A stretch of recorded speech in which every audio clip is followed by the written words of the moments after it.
Hola, muy buenas tardes por allá. Estoy encantado de poderlos acompañar, aunque sea a la distancia, ¿verdad? Me da mucha pena porque yo sé que esos encuentros son muy fructíferos, son muy interesantes, son de mucha vivacidad intelectual.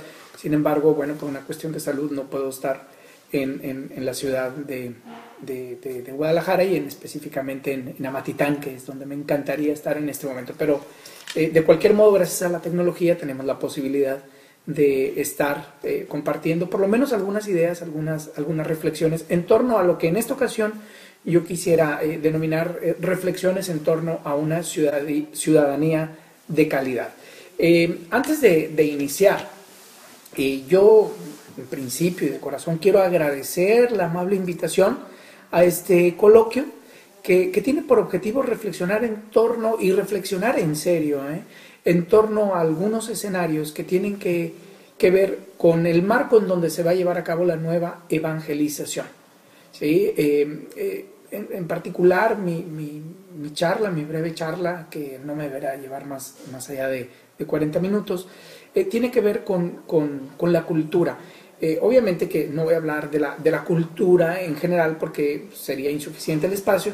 Sin embargo, sí voy a tocar dos aristas de la cultura. En particular voy a hacer dos guiños. El primero tiene que ver con lo que es el arte surrealista, pero aplicado obviamente a la realidad cultural mexicana. Y el segundo guiño que tiene que ver con el cine, con el teatro. Lo voy a enmarcar con algo que estoy denominando el teatro del absurdo.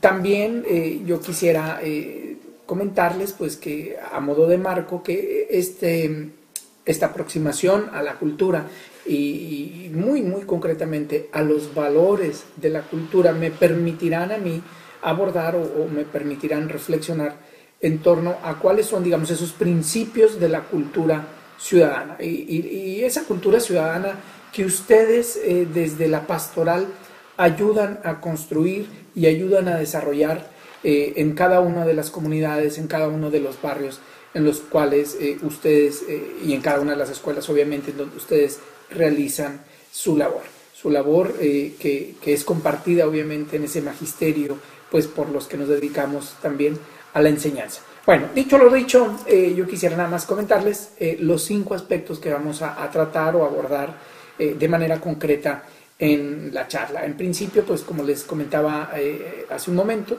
voy a hablar de dos aristas, de dos pequeños guiños hacia lo que sería la cultura, relacionándolos con la realidad de México. En principio, lo que yo denomino como hipersurrealismo, y voy a echar mano aquí de un artículo que escribí justamente casi cuando iba entrando Peña Nieto a tomar posesión del cargo como presidente. Y la siguiente reflexión, o el siguiente guiño, como le llamo al asunto de la cultura, lo voy a relacionar con el teatro del absurdo, que es una publicación que saqué hará unos 15 días. Posteriormente quisiera compartirles lo que sería una fotografía, digamos, de lo que viene contenido en la Estrategia Nacional para la Educación Cívica y en donde ahí se retrata, digamos, cuál es el estatus actual de la ciudadanía en México. Y también quisiera, pues, obviamente, compartirles o hablar de una perspectiva, una visión con respecto a lo que es la ciudadanía. No podemos tomar una fotografía de esta sin describir o decir qué es o qué entendemos por ciudadanía en este marco, para en un cuarto momento hablar de cuáles serían los valores, los principales, digamos, principios de carácter moral o de carácter ciudadano que deberían de acompañar a esta idea de ciudadanía global que en algún momento también les he compartido y que yo abordo desde una lógica de las éticas dialógicas. Cierro mi charla, mi participación con 3 apuntes que nos permitirían poder entender por qué el asunto de la confianza, que es, digamos, el corazón de esa fotografía que les voy a compartir, 3 asuntos por los cuales la confianza en México es difícil de lograr en estos momentos. Y también podemos concluir, obviamente, que si fuera por este valor, o si tuviéramos con nosotros o dentro de nuestra vida habitual el valor de la confianza, pues sería mucho más fácil el ejercicio ciudadano. Bien, empecemos con el asunto de las dos aristas a la cultura actual en México. Inicio con la lectura, y disculpen que lo lea porque no me lo puedo grabar de memoria, es un texto largo. Les voy a leer pues creo que todo el artículo porque este es cortito y el otro unos fragmentos. Voy a empezar con el hipersurrealismo mexicano y después me voy al teatro del absurdo. Muchos avesados en los movimientos y expresiones artísticas cuentan que André Breton, uno de los principales exponentes mundiales del surrealismo, en un viaje que realizó a nuestro país en 1938, señaló que el surrealismo en México no debía ser estudiado, ya que el nuestro era un país surrealista por naturaleza.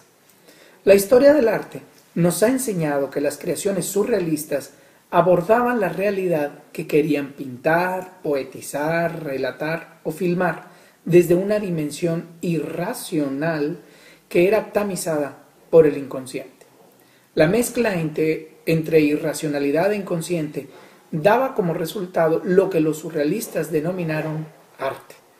A poco más de 46 años de su fallecimiento, ¿qué diría hoy Breton de la realidad de nuestro país? Creo que ya sería el 48 aniversario de la muerte de Breton. De entrada podemos decir que si de realidad y surrealismo se trata, el nuestro se ha vuelto un país hipersurrealista. Para alejarme de las habituales descalificaciones moralinas derivadas de la indignación o del purismo artístico, permítanme ofrecerles 3 botones de muestra. El cuerpo policíaco del Distrito Federal, desde hace varios años, ha sido acusado de ser represor y arbitrario.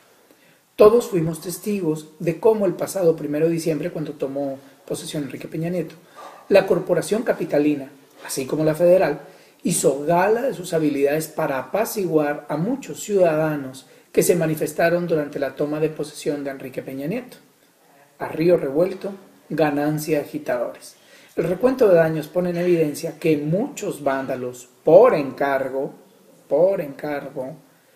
degeneraron el espíritu y legitimidad de una manifestación en contra de un hecho histórico que muchos jóvenes y adultos consideraban injusto. Mientras en el Palacio Legislativo de San Lázaro se celebraba la toma de posesión del nuevo presidente, paredes afuera, los cócteles Molotov, las balas de goma, las piedras, palos y patadas volaban por doquier. Marcelo Ebrard, el ex jefe de dicho cuerpo policíaco, continúa como presidente de la Red Global de Ciudades Seguras de la ONU en aquel entonces. Honor a quien honor merece, aun y cuando la realidad ponga en cuestión la validez del citado cargo. Mientras él era el presidente municipal de todas las capitales del mundo y el ejemplo a seguir, bueno, pues justamente en esa capital que él gobernaba sucedía todo esto de los palos, balas de goma, etc. Los resultados de la Gresca son bastante conocidos. Este domingo 9 de diciembre, la jueza María del Carmen Patricia Mora Brito, por falta de pruebas, dictó auto de libertad a 57 de los 70 encarcelados. Quienes estamos a favor de que las prácticas violentas propias de aquel estado de naturaleza descrito por Hobbes den paso a la verdadera gobernabilidad y armonía que trae consigo la vida en la sociedad civil, vimos opacados nuestros deseos de continuar observando la evolución del caso de los liberados, porque el lamentable fallecimiento de la cantante Jenny Rivera copó la atención de los medios de comunicación nacionales. De lo sucedido, no sé si me sorprendió más la manera en cómo millones de personas pasábamos de la rabia e indignación que generaban los testimonios de los liberados, o nuestra capacidad nacional para recuperar el aliento y acoger un nuevo dolor, la trágica muerte de la diva de la banda. Ninguno de los hechos resulta banal. Sin embargo, uno parece más grave si de construir una sociedad civilizada y con espíritu democrático se trata, y lo digo de corazón. La tercera muestra del hipersurrealismo mexicano la encontramos en la forma tan normal como la maestra Gordillo, en la distancia y la ausencia, se supo mantener a la espera de la propuesta de reforma al artículo 3º constitucional que presentó EPN el pasado lunes. Apenas pasaron unos cuantos días del evento en el Museo Nacional de Antropología y fue recibida en una reunión privada con el presidente para acordar el papel que jugará el CENTE en dicha reforma. Más no sabemos. Obviamente que pues ya de esto pasó, la maestra está presa, pero en aquel momento esa situación se presentó, cosa absolutamente extraña dadas las condiciones que se estaban presentando en la conformación del artículo, de esta reforma al artículo 3º. Por eso yo digo, decía en aquel momento, más no sabemos. Si al día de hoy Bretón estuviera vivo, seguramente volvería a ser presa del asombro de ver cómo nuestra realidad, ajena a cualquier forma de racionalidad, se acomoda y empeña en hacer posible lo inaudito. Bretón, ese artista sedicioso, se asombraría. Millones de mexicanos, ya no. Bueno, primera muestra acerca de nuestra cultura. Ustedes vayan, por favor, sacando ya sus preconclusiones. Eso es el hipersurrealismo mexicano. Y ahora, aquí sí les voy a leer unos fragmentos, porque es un poco más largo el artículo. Les voy a leer algo del teatro del absurdo. En el prefacio de su obra Juegos para actores y no actores, Augusto Boal define el teatro de una manera hasta cierto punto controvertida. La gran variedad de significados complementarios y contrapuestos provoca que cuando hablamos de teatro no sepamos a ciencia cierta de qué estamos hablando. Ante todo, continúa Boal, el teatro es un lugar, un edificio, una construcción proyectada para realizar espectáculos, shows, representaciones, toda la parafernalia asociada a la escenografía, la luz, el vestuario, los actores, los autores, directores, actores y un largo, etcétera. Pero el teatro, cito, puede ser también el lugar donde se producen algunos acontecimientos importantes, cómicos o trágicos, que estamos obligados a contemplar desde cierta distancia como espectadores paralizados. El teatro del crimen, el teatro de la guerra, el teatro de las pasiones humanas. Podemos llamar igualmente teatro a los grandes acontecimientos sociales. La inauguración de un monumento, el bautizo de un barco de guerra, la coronación de un rey, el desfile militar, una misa, un baile. Puede darse también el nombre de teatro a las acciones repetitivas de la vida cotidiana. Representamos la pieza del desayuno, la escena de la salida hacia el trabajo, el acto de trabajar, el epílogo de la cena, el almuerzo épico con toda la familia los domingos, etc. En estos casos, nos comportamos como actores que en una larga temporada de éxito repiten siempre el mismo texto con los mismos compañeros ejecutando los mismos movimientos de una máquina. Fin de la cita de Boal. Particularmente, llaman mi atención el teatro experimental, el del oprimido y el teatro del absurdo. La genialidad del teatro del absurdo en parte reside en que sus reivindicaciones sociales se alzan por encima de secuencias dramatúrgicas ilógicas, ambiguas, espontáneas, oníricas, inexplicables e incluso carentes de sentido. Al igual que sucede con el teatro del oprimido, el del absurdo obliga al espectador a implicarse, a pensar y dilucidar en el fondo, proceso y desenlace de la historia. Lewis Carroll, Franz Kafka, James Joyce, Albert Camus jamás mostraron piedad al momento de proyectar aquella realidad que se levanta desde el absurdo. En nuestro país, los dramaturgos no han sido los más prolíficos en la creación de obras asociadas al absurdo. Han sido los partidos políticos y sus orquestadores quienes nos han legado una amplia gama de historias y personajes que contienen lo más excelso e ilógico, demencial y la carencia de sentido. Tanto así que ni el propio Carroll, Kafka o Camus hubieran podido dar crédito de la puesta en escena de la política mexicana. A diferencia de estos, que vivieron para denunciar las aristas más patéticas de la realidad de su tiempo, nuestros políticos las fundan al mismo tiempo que las degradan. Sería imposible listar a todos los actores que han salido a la escena del absurdo, pero ello no impide que vengan a mi mente algunos iconos que no tienen desperdicio. Juanito, Pancho Cachondo, Superbarrio, La Chiva, el Caguamas Caguachi, la Tigresa, algunos payasitos por ahí, el Bronco, el Cuau Blanco, ¿no? El futbolista, pues está la Carmen Salinas, Dios de mi vida, y recientemente, ¿sí?, Layín, el político del momento de San Blas, Nayarit. A su modo, todos han dado la nota. Y estoy, a partir de ahí, pues yo señalo más o menos los eventos más curiosos me faltó el Cuauhtémoc Gutiérrez, madre mía, qué horror de personaje y de persona. Que era presidente del PRI capitalino, que tenía una trata de blancas ahí en el PRI, en sus oficinas. Bueno, describo yo más o menos ahí el asunto de Pancho Cachondo, describo también el avance de Superbarrio, describo a Juanito, describo un poquito a La Chiva y en fin, pero a Caguache, por supuesto, un personaje. Y después de hacer un breve preámbulo de todos ellos, todo esto lo pueden encontrar ahí en mi Facebook, en Pablo Ayala E. Ahí están publicados todos los artículos.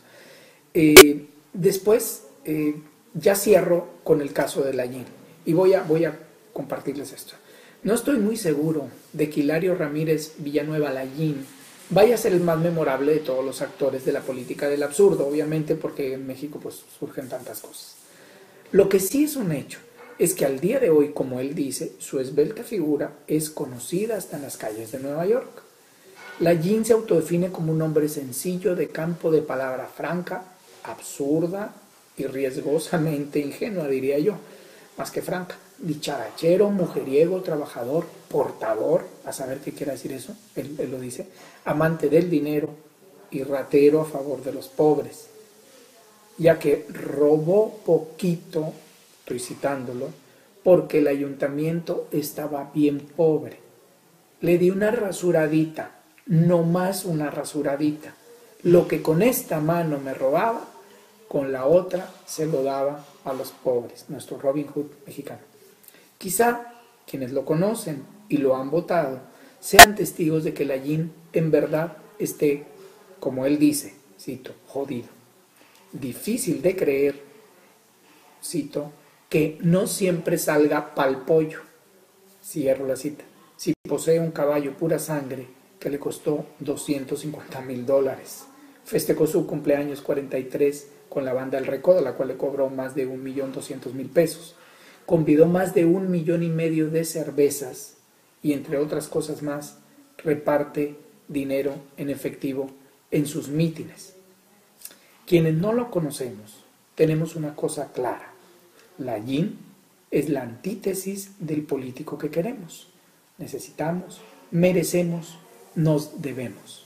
Layín, al igual que muchos que aún no han dado la nota pública por no haber salido a escena, son los actores principalísimos del teatro del absurdo.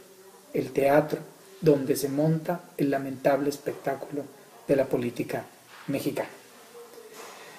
Bueno, pues si de eso se trata, de costumbres, de tradiciones, de prácticas, de valores, pues esos son, digamos, algunos de los rasgos de la cultura, ¿sí?, de la política mexicana que da paso a esa idea y a esa práctica ciudadana que tenemos el resto de los ciudadanos. Fácil es pensar que si nosotros tenemos unos réditos en la cultura democrática y política bajos, pues obviamente nuestra participación ciudadana también tendrá unos fondos pues muy endebles, muy precarios, por decirlo de esta manera.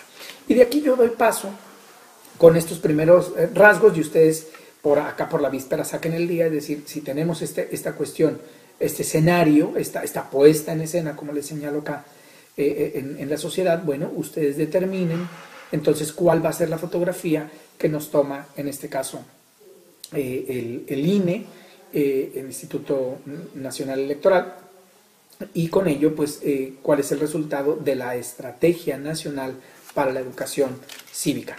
va la fotografía. Recomiendo ampliamente la lectura de este documento, que es de libre acceso en Internet. ¿Cuál es el objetivo de esta investigación? Porque es una investigación de largo aliento, es una investigación bastante seria. El objetivo de este proyecto es la elaboración del informe país sobre la calidad de la ciudadanía en México, como parte de la Estrategia Nacional de Educación Cívica para el Desarrollo de la Cultura Política Democrática en México, ENEC, así le llaman, 2011-2015, que desarrolló el Instituto Federal Electoral en aquel entonces y que hoy avala el INE. ¿Cuál es la hipótesis de este estudio? Y ahí es donde está el punto, y ahí es donde yo relaciono con estos dos guiños culturales que les acabo de hacer. Fíjense bien, la hipótesis central de este estudio es que la ciudadanía en México atraviesa por un complejo proceso de construcción que se puede caracterizar por su relación de desconfianza en el prójimo. Repito, ¿sí? La ciudadanía en México pasa o atraviesa por un proceso, ¿sí? Complejo de construcción en donde prevalece una relación de desconfianza en el prójimo y en la autoridad. Somos un pueblo desconfiado, ¿sí? Especialmente en las instituciones encargadas de la procuración de justicia. 23,000 desaparecidos, más de 100,000 muertos en el periodo presidencial pasado, más los que suman en este, pues hacen obvio que la ciudadanía, la población, desconfíe de la autoridad. Ahora, su desvinculación social, es decir, la ciudadanía está desvinculada en lo social, ¿sí? En redes que vayan más allá de la familia, los vecinos y algunas asociaciones religiosas, también abonan pues a esa compleja posibilidad de construir una ciudadanía fuerte. Y el desencanto por los resultados que ha tenido la democracia. En suma, son tres factores: gran desconfianza de las personas entre sí, de las personas hacia las autoridades en términos de la procuración de justicia. Hay una gran desvinculación en redes, es decir, no hay un capital relacional, no hay un capital social fuerte en México, más allá de la familia, algunas asociaciones religiosas y de vecinos. Y también hay un desencanto en los logros, en los resultados obtenidos por la democracia. Voy a referirme simplemente a algunos de los datos, sí, que se incluyen en el estudio. Y el estudio, debo decir, que está dividido en 5 partes: Estado de Derecho, acceso a la justicia, vida política, sociedad civil, vida comunitaria y valores de la democracia y de la ciudadanía. Obviamente no voy a hablar de todos ellos, pero voy a dar unas cuantas pinceladas acerca de aquellos rasgos del estudio que están más asociadas a los atributos de la cultura, es decir, a prácticas, a valores, a costumbres, a creencias, ¿verdad? En principio, fíjense bien, hay una pregunta muy, muy interesante con respecto a las leyes. ¿Qué tanto cree usted que se respetan o no las leyes en México? Bueno, pues vean los datos. El 29% de los encuestados, que fueron más de 11,000 encuestados, ¿sí? El 29% dice que no se respetan nada las leyes en México. El 37% dice que poco. Y el 29% dice que algo. ¿Quiénes creen en todo el país que se respetan mucho las leyes? El 4%. Fíjense ustedes los datos que estamos viendo. El 29% dice que no se respetan nada y el 37% poco. Con eso nosotros podemos decir que más del 60 y tantos % de la población cree que entre nada y muy poco se respeta las leyes en México. Eso es en términos de una percepción, en términos de una creencia. Sin embargo, esto está asociado al siguiente dato. Vean, por ejemplo, cuando hablamos de denuncia del delito, es decir, para que el acto delictivo, el hecho delictivo no quede impune. El 61% de la población no hizo nada al respecto, es decir, no denunció. No denunció el hecho, no inculpó a nadie, aunque haya sido testigo de una situación ilícita. El 39% sí hizo algo. Eso es importante, sí hizo algo. ¿Qué? Bueno, en el desagregado, en el dato desagregado, en el estudio ustedes lo podrían ver, pero lo que quiero resaltar en este caso es que el 61% no hace nada. Por lo tanto, ya tenemos pues un 60 y tantos % de crímenes que nunca van a ser digamos, procesados, que nunca van a ser resueltos, y por lo tanto tenemos una gran cuota de impunidad. Ahora, no quiere decir que el 39% restante de las denuncias hayan llegado a buen puerto, porque se dice que solamente el 3% llegan a manos de un juez. Ahora, si no se hizo algo, es otra gráfica que aparece en el estudio, si no se hizo algo, ¿por qué razón no se hizo? Bueno, pues en principio no se hizo porque no, el 63%, vean el dato de los encuestados, dicen que no sirve de nada, ¿sí? Otros números dicen que por falta de confianza en las autoridades, o por malas experiencias con las autoridades en el pasado, o porque le da miedo a la persona para que los delincuentes tomen algunas represalias, o porque toma mucho tiempo y les da flojera, tal cual dice en el estudio, o bien porque no saben a quién acudir. Al final de cuentas, hay una sensación, o prevalece una sensación que no sirve de nada o no sirve de mucho, pues hacer una denuncia. Esto yo creo que si lo vamos pegando a las incongruencias, a los desatinos de la autoridad que vuelven, digamos, del hecho de la justicia un espacio para una obra o el caldo de cultivo para la creación de una obra hiper surrealista, no solamente surrealista, sino hiper surrealista, o bien pareciera que también pues algunas de las capturas estas tan quirúrgicas que se realizan en México, pensemos por ejemplo en el Chapo Guzmán o pensemos en la Tuta, que tienen unos cinturones y cinturones de seguridad, pues se hayan realizado sin un solo disparo. Bueno, apenas en la captura de Osama Bin Laden había esa inteligencia, desafortunadísima en términos de humanos, pero ni los norteamericanos lograron un trabajo tan quirúrgico como el que se logró con la captura de estos dos capos que ya fueron apresados. También, y esto tiene que ver con los valores y con esta radiografía, quisiera que ustedes vieran este dato que a mí me ha dejado frío. Vean ustedes, las formas en que la sociedad mexicana está agrupada y sobre todo está adscrita a una organización civil se distribuyen de esta manera. Vean ustedes. ¿Quiénes son miembros activos de una asociación? Pues el 10.81% es miembro activo de una organización religiosa. El 6.19% es miembro activo de una asociación de padres de familia. Casi todos los padres de familia pues tienen algún compromiso con la escuela de sus hijos. Bueno, pues la segunda asociación en el país, con un 6.19%, forma parte de una asociación de padres de familia, mientras que el 80.37% nunca ha participado en una asociación de padres de familia. Luego, el 5.47% ha participado en organizaciones deportivas, el 3.38% en partidos políticos, el 3.65% en sindicatos, en grupos estudiantiles, tristísimo, 2.44%, en organizaciones culturales 2.76%, asociación vecinal o de condóminos 3.12%, asociación de voluntariado o beneficencia 2.01%, organización ambientalista 1.21% y organización de protección de derechos humanos 1.08%.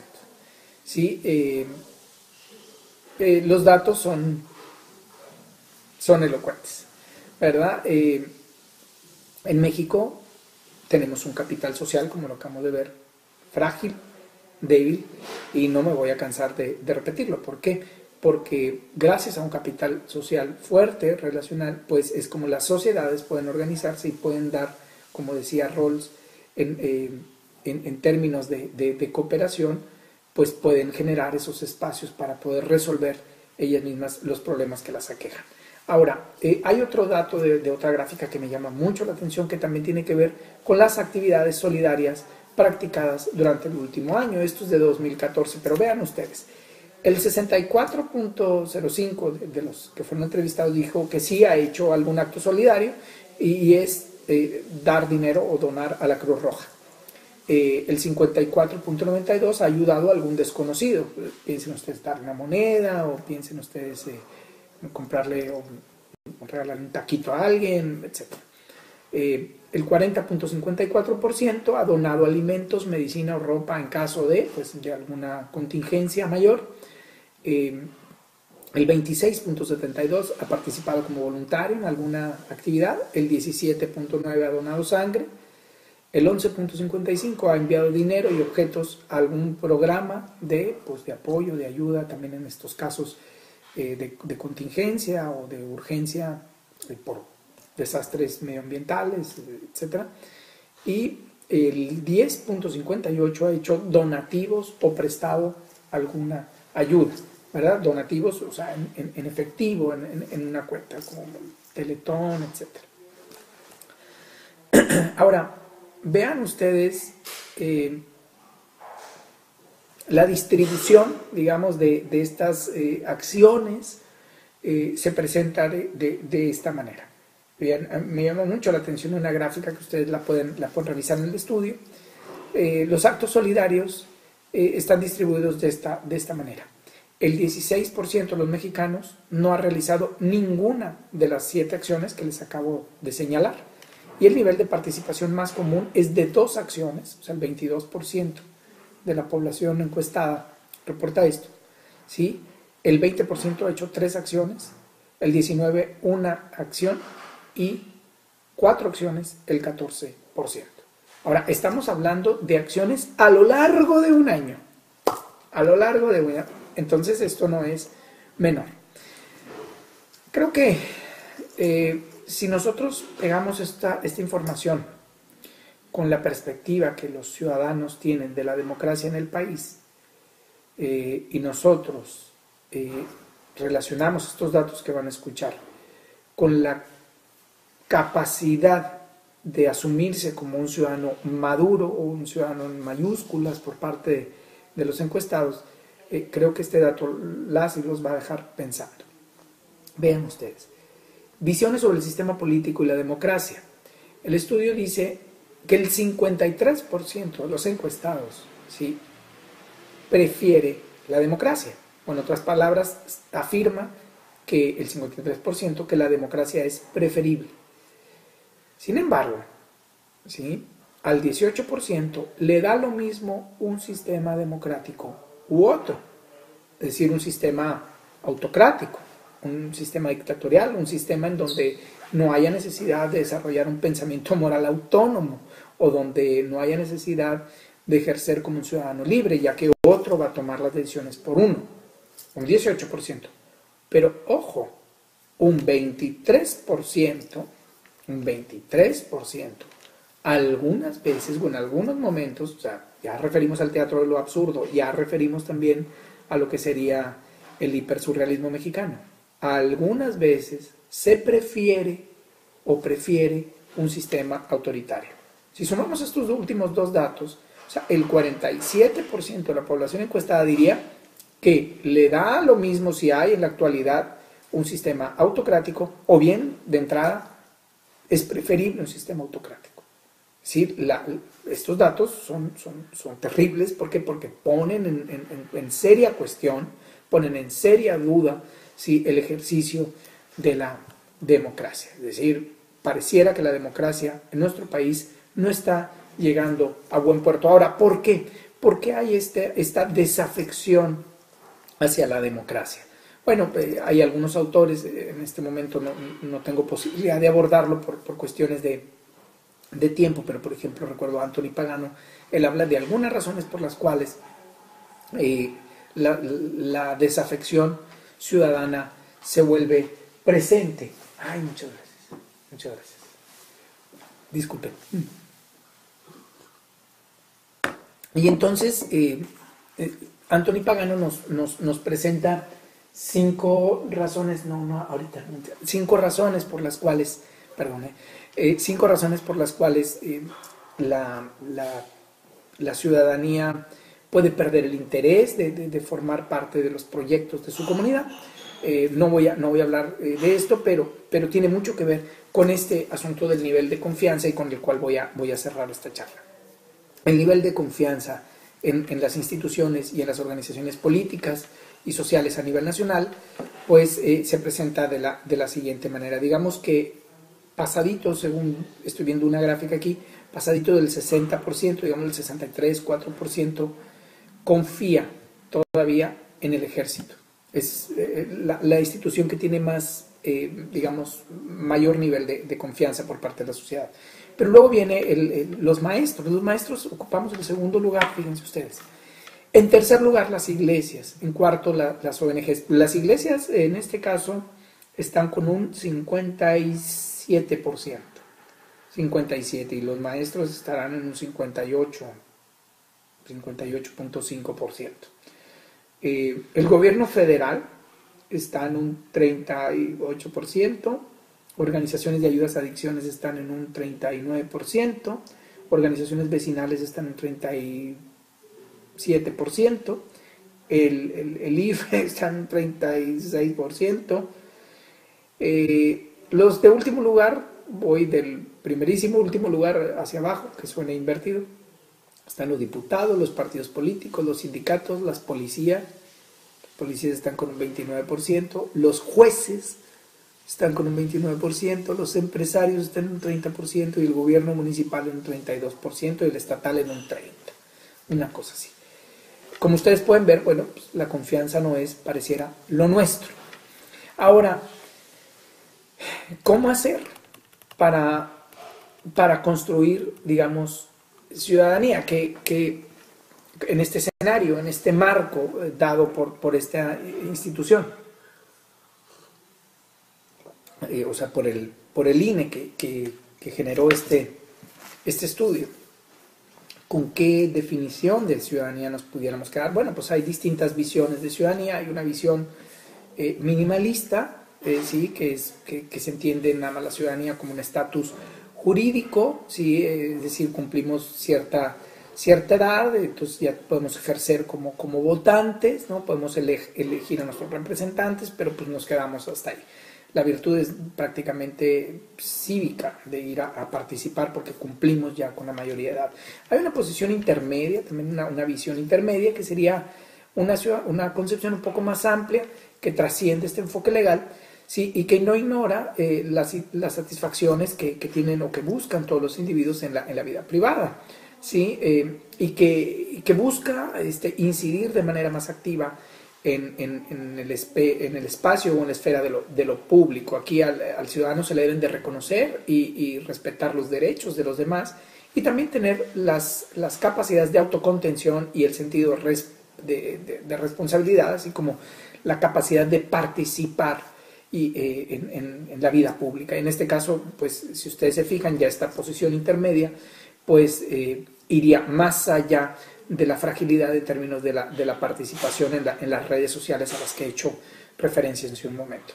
Ahora tenemos también una perspectiva ya maximalista, sí, que es una ciudadanía de carácter integral, como lo presenta el PNUD, y yo creo que es una postura interesante en este sentido. Entonces, ¿qué sería, digamos, una visión maximalista? Y voy a leer tal cual la definición que está contenida en el estudio.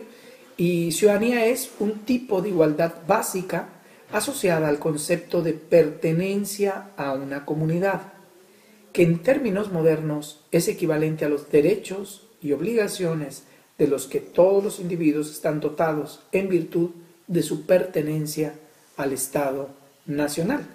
Asimismo es un espacio sustancialmente mayor que va más allá del régimen político y sus reglas institucionales. Es decir, concepto de pertenencia a una comunidad, ¿sí? En donde los individuos pues están reconocidos dentro de un Estado nacional, ¿sí? Pero en donde se entiende pues mucho más allá del régimen político y las reglas institucionales. Por lo tanto, hablar de una ciudadanía integral sería considerar que el ciudadano de hoy debe acceder armoniosamente a sus derechos cívicos, sociales, económicos y culturales, y que todos ellos conforman un conjunto indivisible y articulado. Y esto lo señalo de este conjunto indivisible y articulado de derechos cívicos, sociales, culturales, porque digamos que estos principios, pues digamos que constituyen el fundamento, la base de lo que sería una ciudadanía de carácter global. Ustedes en alguna ocasión me han escuchado cuando han tenido cuando me han hecho el favor de invitarme a sus reuniones, que en una sociedad con democracia liberal, una sociedad como la nuestra, pues tenemos distintos grupos sociales o distintos grupos de personas que tienen o que profesan valores máximos o ideas de felicidad o ideas de vida buena, de vida realizada, de vida plena, que difieren y que se distinguen entre sí. Por ejemplo, en nuestra sociedad, yo les he contado, pues hay personas que han sido nacionalizados como mexicanos, pero que en realidad son inmigrantes chinos. Entonces ellos pues obviamente pues buscan casarse o relacionarse con personas que comparten estos rasgos culturales con ellos. ¿Por qué? Bueno, porque hay valores de sentido último de vida que los identifican entre sí. Pero también en nuestra sociedad tenemos población judía, tenemos población, ¿por qué no?, musulmana, tenemos población cristiano-católica, tenemos población que se declara libre pensadora, y todos estos grupos sociales obviamente profesan una idea de felicidad. Ahora, ¿cómo hacer para convivir en una sociedad en donde todos tienen el legítimo derecho, como dice un estatuto de ciudadanía, al participar en un Estado-nación como el nuestro? Todos tienen el legítimo derecho a ejercer esos proyectos de vida buena que verán, pues, que tienen buenas razones para valorar o para defender. Bueno, pues en medio, digamos, de esa gran diversidad de sociedades, de sociedad mexicana obviamente, ¿no?, pero una sociedad agrupada por personas que comparten valores chinos o que valores musulmanes o valores de carácter judío o de libres pensadores o cristianos católicos. Bueno, pues todos esos proyectos de vida es posible vivirlos porque hay un conjunto de valores que los unen, que son un conjunto de valores que se llaman mínimos compartidos, que no son mínimos de rebajas, como yo les he dicho, sino que son mínimos vinculantes de los proyectos que tienen cada una de las personas razones para valorar. En este caso, es posible vivir en una sociedad en medio de la diversidad porque la sociedad es, y se le reconoce, la libertad para conformar un proyecto de vida acorde a sus expectativas o a sus necesidades vitales. Por ejemplo, en nuestra sociedad con democracia liberal, y esa es la bondad de este sistema democrático, pues todos los ciudadanos tienen libertad para vivir el proyecto de vida que quieran vivir, o para profesar el credo religioso que quieran profesar, o para abrazar una preferencia con respecto a un partido político, a una forma de vida, etc. También, y esta es una de las maravillas de este sistema de democracia liberal, es que todos los ciudadanos y todas las ciudadanas tienen igual derecho a vivir un proyecto de vida. Ya tenemos dos valores, libertad e igualdad, pero también si tenemos un igual derecho, pues entonces reconocemos que más allá de nuestras preferencias u opciones de vida, nosotros también compartimos un rasgo común, que es la vulnerabilidad humana. En este caso, el valor de la solidaridad, el valor de la fraternidad, voy a llamarlo de esta manera, en términos más cristianos, de frater, nos permitiría que todas las personas pues pudiéramos en determinado momento vivir los proyectos de vida que queremos o que tenemos razones para valorar, porque siempre habrá alguien al lado que nos eche la mano cuando caigamos en una situación de desventaja. Pensemos, por ejemplo, en una situación de un desastre climático, o un desastre, por ejemplo, de un derrame de un pozo petrolero, un derrame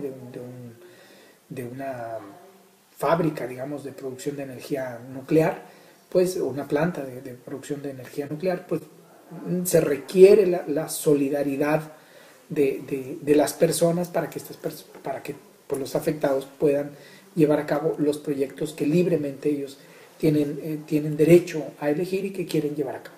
También en una sociedad en donde prevalece, digamos, esta diversidad o esta pluralidad de opciones de vida buena, bueno, pues la única manera que tenemos para que esta libertad sea llevada a cabo o tengamos igual libertad de llevar nuestro proyecto del mismo modo que otro grupo social lo lleva, pues es mediante el respeto, no mediante la tolerancia, porque yo ya les decía en alguna ocasión que la tolerancia es como un valor de soportar o de resistir, aguantar estoicamente el dolor, sino en este caso sería el respeto hacia el respeto activo, es decir, entendido como aceptación de que otras personas, otros grupos tienen un proyecto de vida distinto.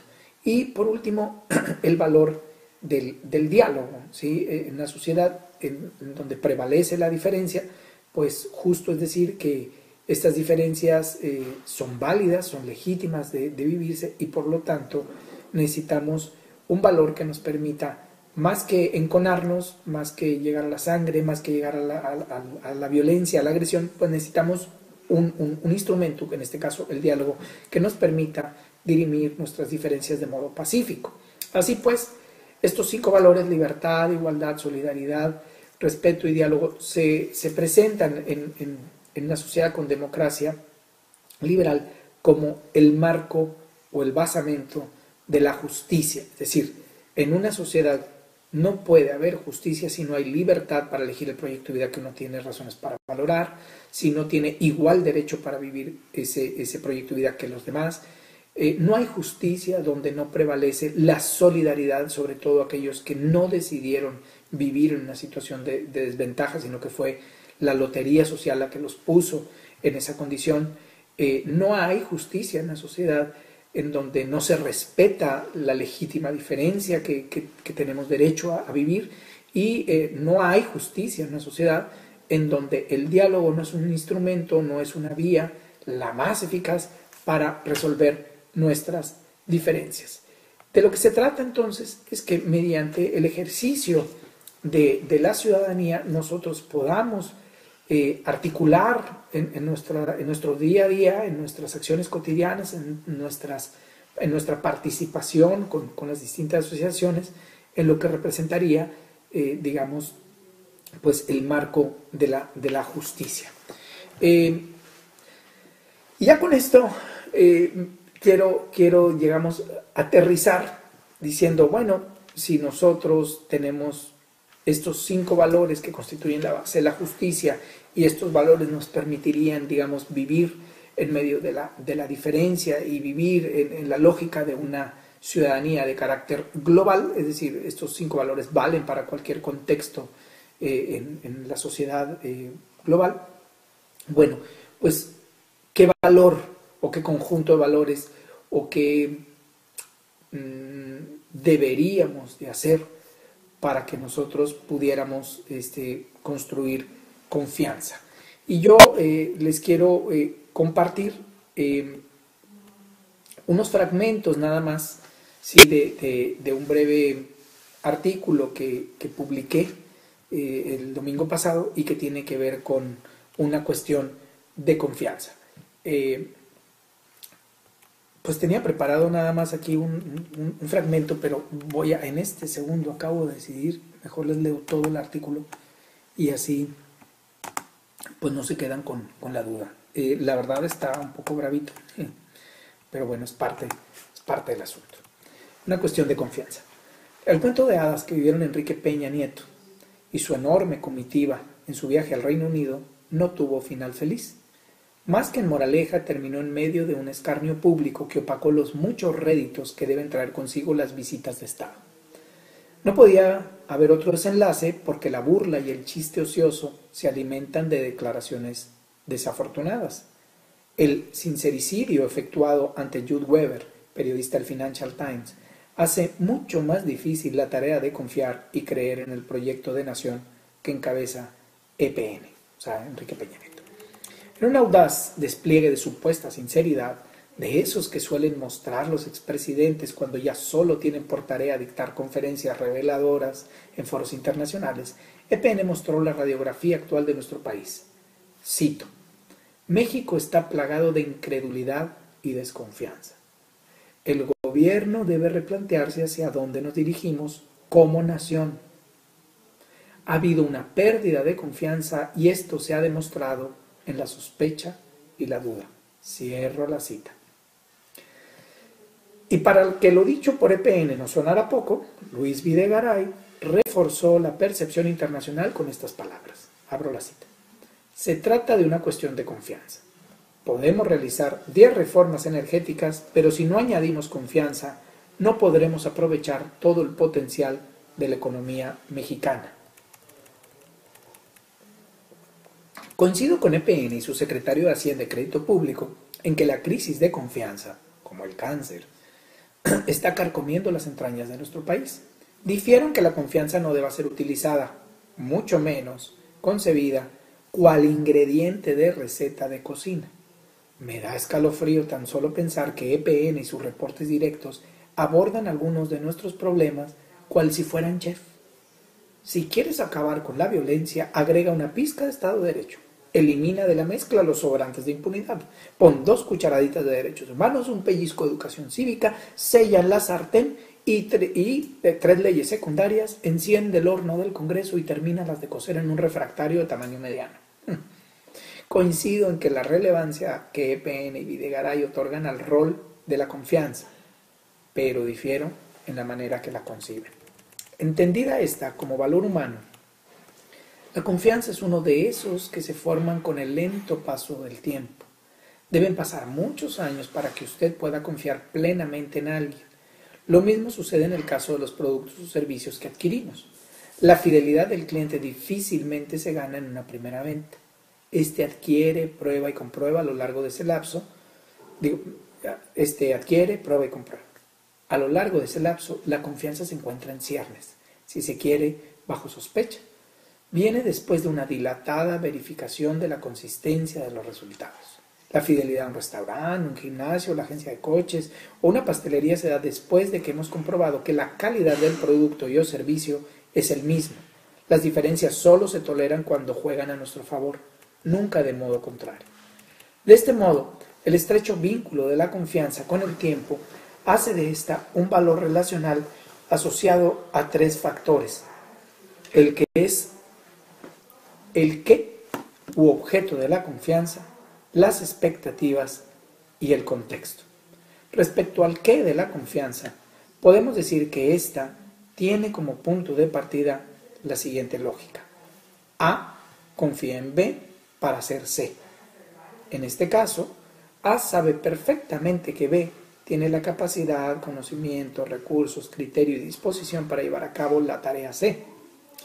En la medida que falte alguno de estos componentes, la confianza primero se ve aplazada hasta, para el siguiente momento, quedar sepultada.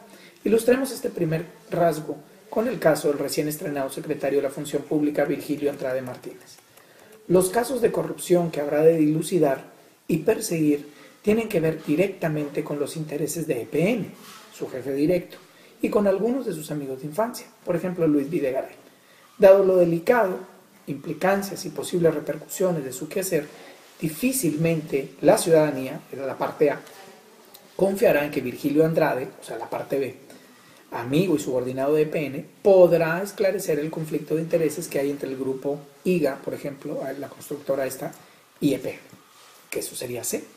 Si el presidente pensaba que cubriendo la plaza del titular de la función pública iniciaría con la reconstrucción del edificio, la confianza rota, se equivocó de manera rotunda. El hombre navaja para llevar a cabo C no inspira confianza porque, más que navaja, representa la silueta de una marioneta. El segundo componente de la confianza tiene que ver con las expectativas de las partes. Primeramente era el qué y ahora estamos con las expectativas de las partes. En la medida que las expectativas mutuas son cubiertas, la confianza, tarde que temprano, llegará. Russell Harding describe este rasgo de la confianza como el interés encapsulado. Harding lo explica en los siguientes términos. Abro cita. Confío en usted porque pienso que es de su interés atender mis intereses de manera relevante. Usted tiene un interés en atender mis intereses porque usted quiere que nuestra relación continúe. Ello le motivará a ser cuidadoso de mi confianza. Por la naturaleza de este segundo componente, Eduardo Medina Mora, el recién elegido ministro de la Suprema Corte de Justicia de la Nación, difícilmente será favorecido por la confianza de la ciudadanía. Las casi 60.000 firmas que se reunieron a través del No Hagan Ministro a Medina Mora, hashtag, es una muestra contundente de que la ciudadanía piensa que la elección de Medina Mora, como dijo Soledad Loaesa, abro cita, pone en juego la independencia del Poder Judicial y el papel que debe jugar como contrapeso al Poder Ejecutivo. Pocos se atreverían a apostar que en caso de controversia entre los poderes y el flamante magistrado votará en contra de su buen amigo Enrique Peña Nieto. Fin de la cita. Y si de interés encapsulado se trata, es más que evidente el que se da entre Medina Mora y EPN, pero poco claro el que se da entre el ministro y la ciudadanía, es decir, de los intereses espurios de un Congreso, y qué decir de los intereses espurios de un Congreso que desoyó el clamor ciudadano, las 60.000 firmas estas a las que hacía referencia hace un momento. Por último, la consideración del contexto, este sería el tercer elemento, el contexto, llevamos dos, el qué, las condiciones o las expectativas que forman parte del interés encapsulado, y por último, el contexto. El contexto se presenta, digamos, como el broche que cierra el círculo virtuoso de la confianza como un valor público. Cierto es que para llevar a cabo sus funciones y alcanzar una relativa prosperidad, el gobierno no precisa contar con la confianza plena de la ciudadanía. Esto es muy real. Para gobernar resulta suficiente no ser objeto de una desconfianza generalizada. Esto se debe a que no se puede creer en los gobiernos del mismo modo que se creen las personas en las cuales o con las cuales interactuamos a diario. La conciencia de que los gobiernos en ocasiones son un mal indispensable y o necesario nos hace tolerar un margen de incertidumbre o desconfianza. De ahí que nos baste con saber que en la estructura judicial existen los mecanismos que obligan a nuestros representantes a actuar conforme a la corrección jurídica y moral. Sin embargo, el nombramiento de Medina Mora como ministro de la Suprema Corte de Justicia de la Nación pone en duda la consideración al tercer elemento de la confianza, o del tercer elemento de la confianza. Los ecos de las voces de los casos de Salvador Atenco, Rápido y Furioso, el de las indígenas otomíes que supuestamente secuestraron unos agentes de la AFI, el descongelamiento de las cuentas de Raúl Salinas de Gortari y la grisura con la que se desempeñó como secretario de Seguridad Pública constituyen el contexto que respalda las funciones que habrá de realizar el nuevo ministro. De ahí que no debamos de sorprendernos de por qué la gente dudaría de por qué va a hacer las cosas de un modo y no de otro. Por su ligereza en el uso del lenguaje, así por el sinnúmero de inconsistencias implícitas en sus últimos nombramientos, resulta extremadamente difícil confiar y creer en el rumbo que el presidente pretende dar a nuestra nación, ni cómo ayudarle. Bueno, pues creo que estas han sido algunas ideas que les ayudarán a reflexionar en torno a cómo la cultura de la participación ciudadana y cómo la cultura de la democracia actual en México pues nos retan, nos enfrentan en la tarea que nosotros realizamos desde las aulas, en la tarea que ustedes realizan desde las aulas y también en la tarea que ustedes realizan desde el trabajo pastoral. Un abrazo para todas y todos ustedes, mis mejores deseos en estas jornadas y espero verlos personalmente el próximo año si tienen el favor y si me hacen el favor de invitarme. Muchas gracias.